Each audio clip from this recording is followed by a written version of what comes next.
has announced his Q3 numbers. Joining us is the management as well as the analyst Raja Rajeshwari. Raji, take it away. Thank you, Nayyar. We're joined by the chairman and Sonjoy Anand, who is the CFO of the company.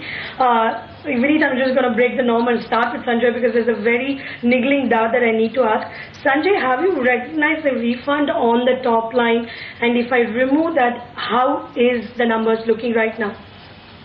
So, I think you need to understand the transaction. What has happened is that we had a number of long-term contracts with BT.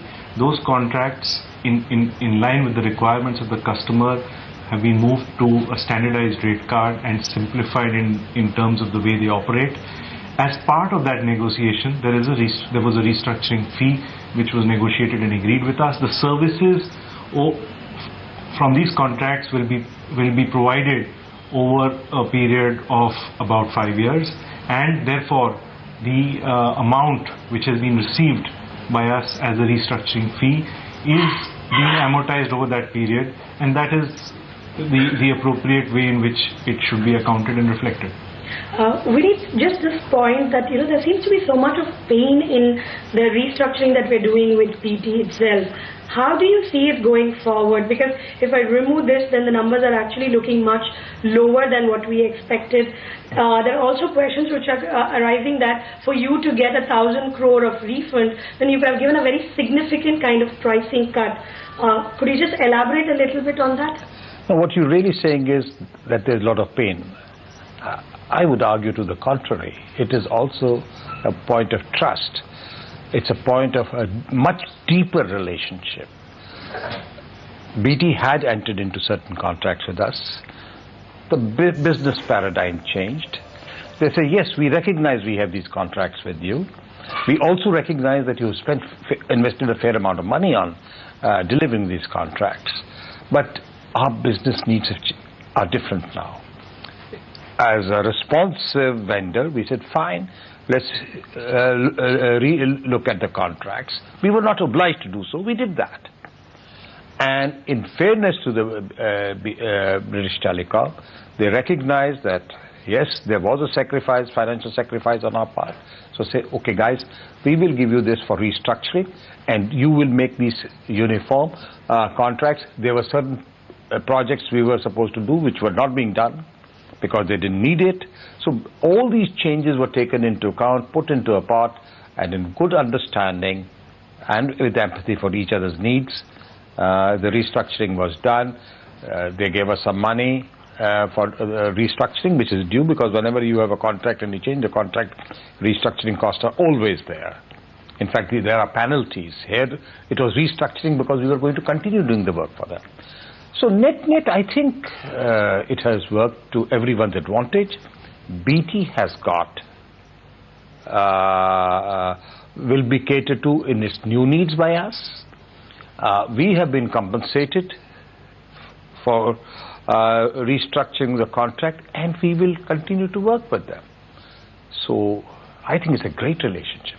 I know it's a great relationship, Vineet, but the niggling factor continues to remain that there are pricing discounts being given. From a financial point of view, analysts and markets would like to understand what was the quantum of the discount which was given. Sorry for keep asking you again. Look, we can't, for obvious reasons, we can't talk about the rates we charge each of our clients. It's not fair on us, it's not fair on them. Therefore, that we are not going to discuss. The fact is that in case you think the discounts are truly deep, you will see that in the next quarter results. So, it's not something which can be hidden or swept under the carpet. I am telling you, we are satisfied with this adjustment we have made. You have a look at the results next quarter and you'll find it out for yourselves. But will volumes go up significantly from here that should make do with the kind of discounts that we have given? I can't, these are commercial details. I don't want to get into it at this point of time. All I can tell you is that I see this as a huge testimony, this renegotiation of the contract which we have done, as a great testimony to the deep and good relationship we have and the trust we have between BT and us as vendors. Sanjay, despite having a goodish kind of quarter, margins have come down from 25.6 to 23.6 on a quarter-on-quarter basis. And if, for reasons, I knock off the write back that you've done on the top line and look at it, then it's a very steepish kind of cut on the margins. How do you see margins stabilize in the coming quarters? Yeah, so let me respond to this in two bits, okay. As far as the movement from 25.6 to 23.6 is concerned, two factors, the appreciation of the rupee and the fact that our utilization has dropped by 2%, okay. These are largely the reasons for it. As you've seen, our headcount has gone up by 4,000 people, and that is reflected initially in the utilization because it takes time for us to put those people to use. As far as the restructuring fee is concerned, in my view, there is no question of taking it out because it is a part of that contract, and that is and the services are going to be provided over the period of the contract, and this amount is to be allocated over that period. So you have to look at our revenues including that. Utilization seems to have come down on a quarter-on-quarter basis. That was one of the reasons why the margins have also gone down. Was there any volume growth because of flattish or decline in volumes? Was that a reason why utilizations went down this time? No, if you look, in fact, on a sequential basis, if you look at our dollar revenues, they're up 7%. If you look at our rupee revenues, they're up 4%. Okay, so we've had volume growth, but we have taken on a substantial number of people in BPO for whom this is the transition period. They will, that work is going to start next quarter. But your press release actually says that the number of employees is 26,515 compared to 30,404. 30,000 it is at the end of this quarter. Okay, I've got it wrong. How are the hiring plans going forward? Well, we hire and we recruit people as and when we need them in terms of lateral recruitments. In terms of, in addition to these 4 people we've taken, we've got commitments to take another 1,000 people in the current quarter, and we've got 1,500 offers out at the campuses for next year. Vineet, just to ask you, Europe has seen a quarter-on-quarter decline, and North America has shown a growth on a quarter-on-quarter basis. Yeah. Could you just put both these trends together and tell which one will come out better than the other one?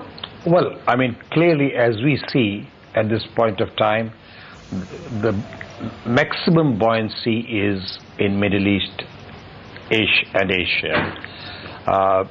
We were very pleasantly surprised by the movement upward in the US.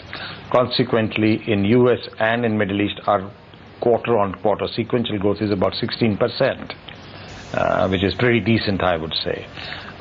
Largely emerging because of the buoyancy in ROW, what we call rest of the world, and US. But